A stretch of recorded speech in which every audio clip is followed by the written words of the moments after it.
Hello सभी प्यारे दोस्तों को हमारा नमस्कार। क्लास 12th के जितने भी स्टूडेंट हैं, क्लास 12th के जो भी बच्चे हैं, वो आज देख रहे होंगे कि बोर्ड की डेट शीट, यानी कि अगर हम UP board exam class 12th की बात करते हैं, यूपी बोर्ड एग्ज़ाम 2025 की बात करते हैं, और क्लास 12th में विशेषकर हम लोग फोकस करते हैं केमिस्ट्री पर, तो किन किन टॉपिक्स को पढ़ लेना चाहिए, कहाँ से नंबर आपको पूरे मिल पाएंगे, इस पूरी वीडियो पर आज हमारी चर्चा होगी। तो ध्यान दीजिएगा, आपको बहुत ही इम्पॉर्टेंट टॉपिक्स चैप्टर वाइज बताऊंगा, यानी कि चैप्टर वाइज टॉपिक्स का डिस्कशन करूंगा आपसे कि कितने चैप्टर वाइज टॉपिक आप पेन और कॉपी लेकर के टॉपिक्स की बात करूंगा, और अगर आप इन चैप्टर वाइज टॉपिक्स को नोट डाउन कर लेते हैं तो ये मान लीजिएगा कि 100 आउट ऑफ 100, यानी कि 70 आउट ऑफ 70 और 30 आउट ऑफ 30 का टोटल आपके सामने होगा, यानी 100 आउट ऑफ 100। ये मान के चलिएगा कि रिजल्ट आपका 100% क्लियर हो जाएगा, बहुत ही अच्छे नंबर आएंगे। तो अगर आपको ये स्कोर पाना है, यानी क्लास 12th में इस स्कोर के लिए आपको मेहनत करनी है, तो फिर आप इस वीडियो को जरूर देखिए। और हम करेंगे आज पूरा क्लास यूपी बोर्ड की एग्जामिनेशन का पूरा पोस्टमार्टम। तो ये पूरा पोस्टमार्टम आज ध्यान से देखिएगा, आपको एक एक चीज बताऊंगा कि आखिरकार किस तरीके से एग्जामिनेशन में नंबर पाए जाते हैं। तो चलते हैं, स्टार्टिंग से पहले हम लोग बात कर लेते हैं चैप्टर नंबर 1 की। चैप्टर नंबर 1, जिसे आप लोग सॉल्यूशन के नाम से जानते हो, इसमें क्या क्या पढ़ लेना चाहिए। तो सॉल्यूशन के अंदर आप एक ideal solution, ideal and non ideal, ideal और नॉन आइडियल सॉल्यूशन में डिफरेंस जरूर पढ़ लीजिएगा। आइडियल नॉन आइडियल सॉल्यूशन में डिफरेंस पढ़ लेना। राउल्ट का नियम पढ़ लेना, यानी कि राउल्ट्स लॉ पढ़ लीजिएगा, जरूर आ सकता है। हेनरी का लॉ पढ़ लीजिएगा, हेनरीज लॉ पढ़ लीजिएगा, बहुत इंपॉर्टेंट है। और इसके बाद आपको पढ़ना है मात्र एक छोटी सी चीज, जिसका नाम है ऑस्मोटिक प्रेशर। ऑस्मोटिक प्रेशर पढ़ लेना है, और एक डेफिनेशन वेंट हॉफ फैक्टर की पढ़ लेना है, वेंट हॉफ फैक्टर। तो इतनी चीजें आपको केवल पढ़नी है। आइडियल नॉन आइडियल सॉल्यूशन पढ़ना है, राउल्ट लॉ पढ़ना है, हेनरी लॉ के एप्लीकेशंस पढ़ लीजिएगा, हेनरी लॉ के एप्लीकेशंस पढ़िएगा, बाकी आपको पढ़ने की जरूरत बिल्कुल भी नहीं है। ये बात हमने आपको सॉल्यूशन चैप्टर से बता दी, इंपॉर्टेंट है, नोट डाउन फटाफट करते चलिए आप। इसके बाद चलते हैं हम लोग इलेक्ट्रोकेमिस्ट्री से, यानी कि इलेक्ट्रोकेमिस्ट्री में कौन कौन से टॉपिक्स पर विशेष फोकस करना है। तो इलेक्ट्रोकेमिस्ट्री पर अगर आप चल रहे हैं, तो इलेक्ट्रोकेमिस्ट्री में एक आप जो बिल्कुल इलेक्ट्रोकेमिकल एंड इलेक्ट्रोलिटिक सेल में डिफरेंस पढ़ लीजिएगा। इलेक्ट्रोलिटिक सेल में डिफरेंस जरूर पढ़ लीजिएगा। नर्स्ट इक्वेशन आप जरूर पढ़ें, नर्स्ट इक्वेशन पढ़ें। और इसके बाद जो सबसे इंपॉर्टेंट इसमें आने वाला है वो है कोहलार्स लॉ, KOHLRAUSCH, कोलरेश लॉ। निश्चित है 100% है, बोर्ड में आ जाएगा। यहां से राउल्ट्स लॉ 100% है, इसे भी आना निश्चित है। वेंट हॉफ फैक्टर भी यहां से 100% है, निश्चित है, आना निश्चित है। तो इसको बिल्कुल आप गवाइएगा नहीं। इलेक्ट्रोकेमिकल सेल, इलेक्ट्रोलिटिक सेल में डिफरेंस जरूर याद कर लेना, नस्ट की इक्वेशन याद कर लेना, और आप सेकेंडरी सेल में लेड स्टोरेज बैटरी को आप पढ़ लीजिएगा। लेड स्टोरेज बैटरी आप जरूर पढ़ लीजिएगा। और कोरोजन पर आ सकता है एक शॉर्ट नोट, ये भी 100%। तो इतनी चीजें जो मैं आपको दिखा रहा हूं बोर्ड पर, इसको आप बिल्कुल पूरी तल्लीनता के साथ में पढ़िएगा, छोड़िएगा नहीं। आप किसी कीमत पर आप दोनों टॉपिक नहीं छोड़ेंगे। ये बहुत ही इंपॉर्टेंट टॉपिक हैं। इनकी एक एक जो आपके सामने पिक्चर है वो क्लियर होती चली जा रही है, तो आप इसको छोड़िएगा नहीं, बिल्कुल पूरी तरीके से आप इसको नोट डाउन कर लीजिए। तो एक तो सॉल्यूशन की बात आ जाती है। सॉल्यूशन के साथ साथ हम लोग नेक्स्ट टॉपिक आपको पता होना चाहिए केमिकल काइनेटिक्स है, और केमिकल काइनेटिक्स के बाद आ जाएगा आपका बहुत ही इंपॉर्टेंट चैप्टर, अभी मैं आपको सब बताता चल रहा हूं। तीसरे टॉपिक पर आ जाइए जिसका नाम है केमिकल काइनेटिक्स। तो यहां पर हम लोग केमिकल काइनेटिक्स की बात कर लेते हैं। केमिकल काइनेटिक्स में केवल आपको ऑर्डर ऑफ रिएक्शन पढ़ करके चले जाना है, यानी कि यहां पर मैं लिख देता हूं ऑर्डर ऑफ रिएक्शन 100% पूछा जाएगा। और कौन सा पूछा जाएगा? एक तो फर्स्ट ऑर्डर को आप पढ़ लीजिएगा, फर्स्ट ऑर्डर, और फर्स्ट ऑर्डर में और जीरो ऑर्डर, फर्स्ट ऑर्डर और जीरो ऑर्डर में दोनों में एक चीज और नोट कर लेना जिसका नाम है half life period. Half life, तो हाफ लाइफ पीरियड भी आप इसे अच्छे ढंग से तैयार कर लीजिएगा। ये दोनों टॉपिक बहुत ही अच्छे से आप तैयार करेंगे, छोड़ेंगे बिल्कुल भी नहीं, किसी कीमत पर आपको नहीं छोड़ना है ये टॉपिक, क्योंकि मैं ये कहूँगा आपसे कि ये इतने इंपॉर्टेंट हैं कि बच के जाएंगे नहीं। और यहाँ से एक न्यूमेरिकल आर्हीनियस इक्वेशन पर, आर्हीनियस पर इक्वेशन पर क्या याद कर लेना है आपको? न्यूमेरिकल याद पढ़ लेना है, न्यूमेरिकल की प्रैक्टिस कर लेनी है, न्यूमेरिकल की प्रैक्टिस कर लेनी है। और इसी के साथ एक चीज जो इसमें बहुत पूछी जाती है वो है मॉलिक्युलरिटी और ऑर्डर ऑफ रिएक्शन में difference. Molecularity and order of reaction में डिफरेंस। तो इस चैप्टर से आपको इतना, इलेक्ट्रोकेमिस्ट्री सॉल्यूशन, तो हमारे अब तक ये 4 चैप्टर यहां पर कवर हुए, ठीक है, 4 चैप्टर कवर हो गए। इसके बाद हम लोग चल लेते हैं बहुत ही इंपॉर्टेंट टॉपिक जिसका नाम हो जाता है coordination chemistry and D F block element. तो हमारा 5वां topic D and F block elements की हम लोग बात कर लेते हैं। डीएफ ब्लॉक एलिमेंट्स में आपसे और कोऑर्डिनेशन में आपसे क्या पूछा जा सकता है? तो पहले हम डीएफ ब्लॉक की बात करते हैं। डीएफ ब्लॉक में सबसे पहले तो K2Cr2O7 और KMnO4 दोनों के और जरूर बना लीजिएगा, और के फार्मूले याद कर लेना कि K2Cr2 KMnO4 में और कौन कौन से इंपॉर्टेंट हैं। एक तो ये पढ़ना, इन दोनों की ऑक्सीडाइजिंग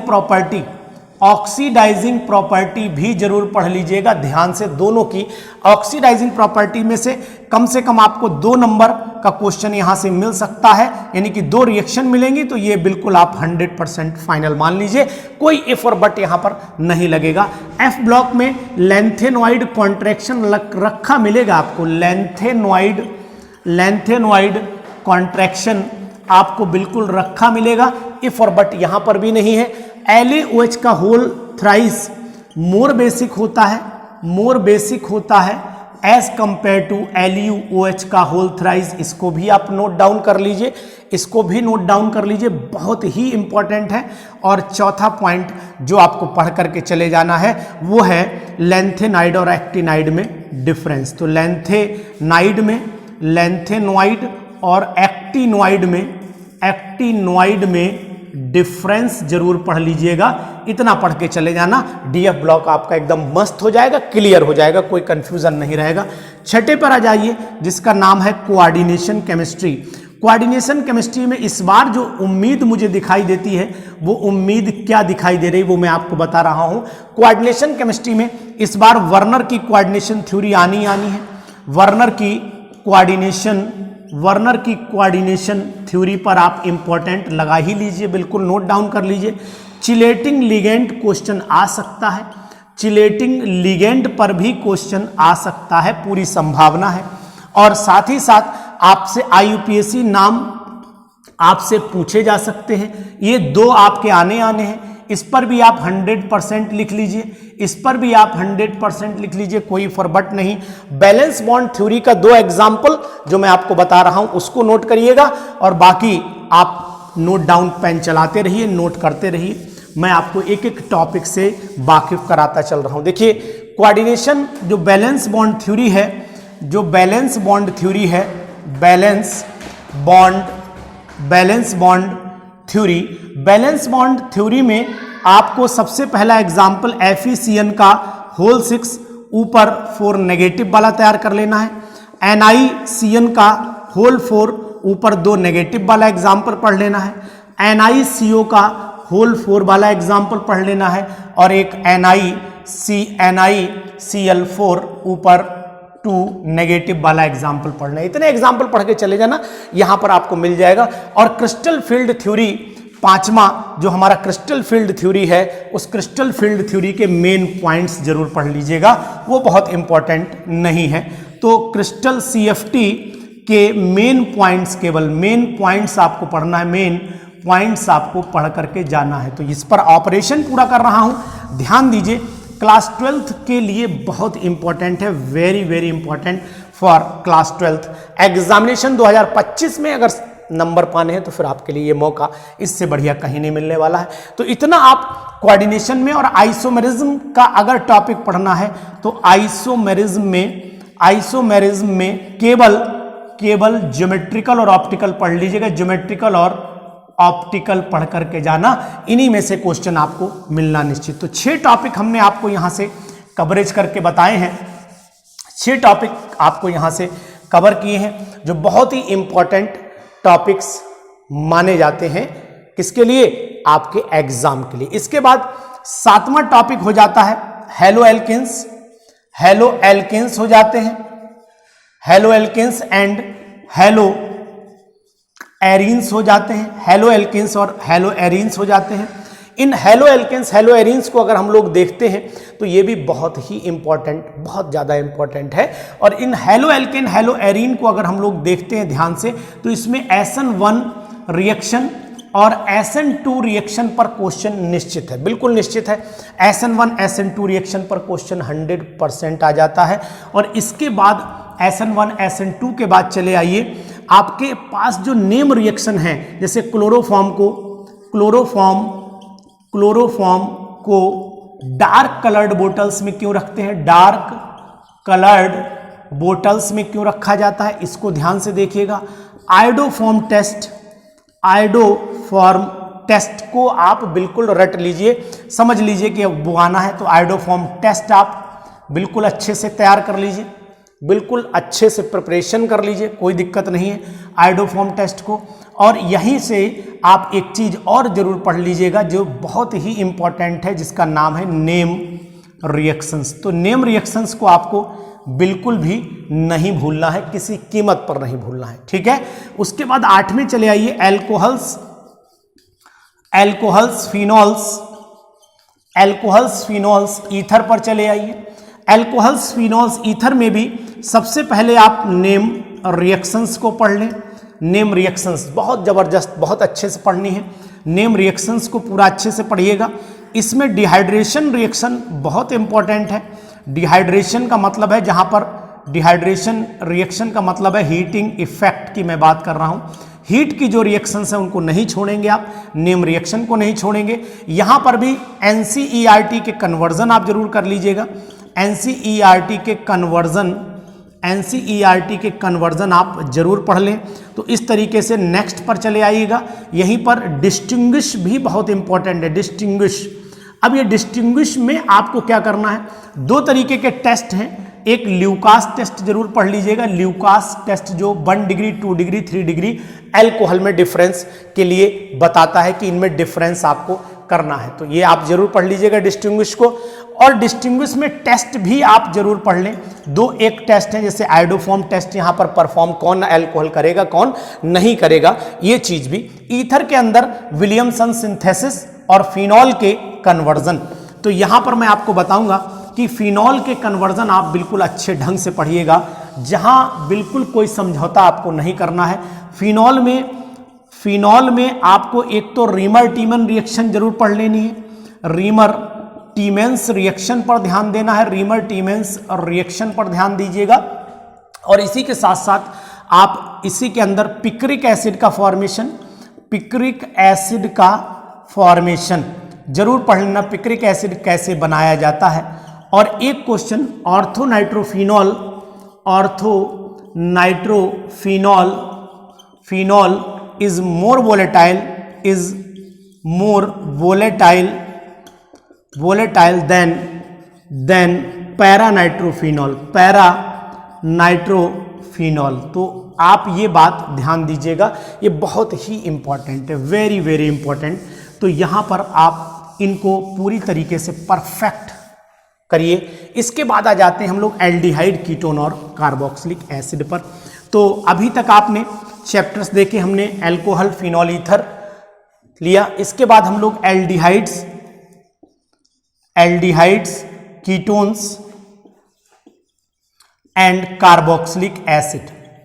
तो aldehydes, ketones and carboxylic acid को अगर हम लोग देख रहे हैं तो यहां पर सबसे इंपॉर्टेंट वही नेम रिएक्शन जितनी भी हैं उनको आप पढ़ लें ध्यान से। जैसे कैनिजारोज रिएक्शन है, एल्डोल कंडेंसेशन है, आपकी पर्किन रिएक्शन है, समझ रहे बात, HBZ रिएक्शन है, नोट करिए इसको, HBZ नोट करिए, पर्किन नोट करिए, एल्डोल, कैनिजारो, ये रिएक्शंस बिल्कुल 100% आपको याद करना है, ध्यान से याद करना है, ठीक है। नंबर 2, इनके डिस्टिंग्विश जरूर करिएगा, डिस्टिंग्विश।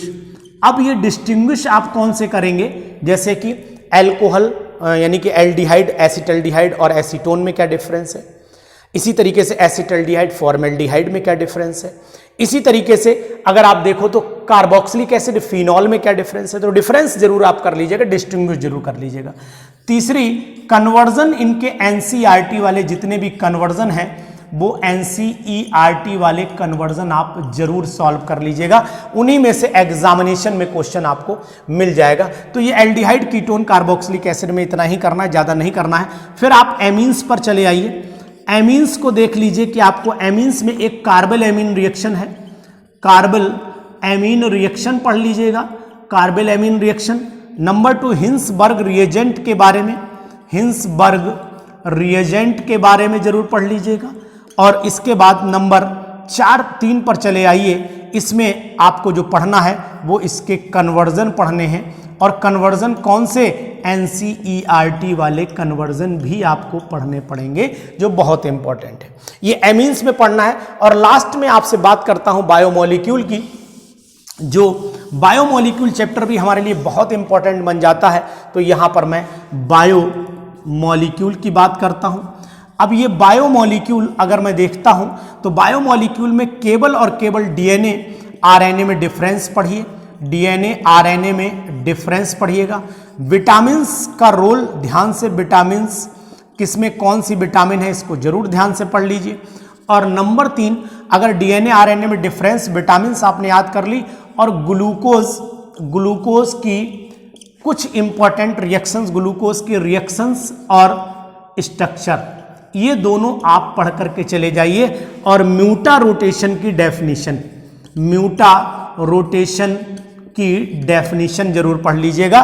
प्राइमरी, प्राथमिक और द्वितीयक यानी प्राइमरी सेकेंडरी प्रोटीन का स्ट्रक्चर भी पढ़ लेना है। तो यहां पर मैं लिख देता हूं, प्राइमरी सेकेंडरी प्रोटीन का स्ट्रक्चर भी आप ध्यान से पढ़ लीजिएगा। तो मैं आपसे यही कहूंगा कि जो मैंने अभी आपको टॉपिक्स बताए हैं, इन टॉपिक्स पर आप विशेष तौर से ध्यान दीजिए। आपके क्लास 12th में नंबर 100% जो आप चाहते हैं वही आएंगे। ये टॉपिक्स अगर आपने तैयार कर लिए ना तो फिर क्लास 12th आपसे हाथ से फिसलेगा नहीं। एक एक टॉपिक इंपॉर्टेंट है। इन टॉपिक्स की आगे की वीडियोस भी मैं लगातार आपको दूंगा, तो आप चैनल पर बने रहें, सब्सक्राइब कर लें। आपको नए अपडेट प्रैक्टिकल्स के भी मिलेंगे, आपको नए अपडेट क्लास 12th के एग्जामिनेशन के भी मिलेंगे। तो देर नहीं करिएगा, मौका आपके सामने है। और ये पॉइंट जितने मैंने बताए हैं इनको नोट करके कॉपी पर लिख लीजिए और इन्हीं को बार बार रिवाइज करिए। आपको नंबर 100% अच्छे मिलेंगे, ये मेरा कहना है। तो ये वीडियो दोस्तों तक दीजिए, क्योंकि उनको भी चाहिए कि नंबर अच्छे कैसे मिले। Thank you.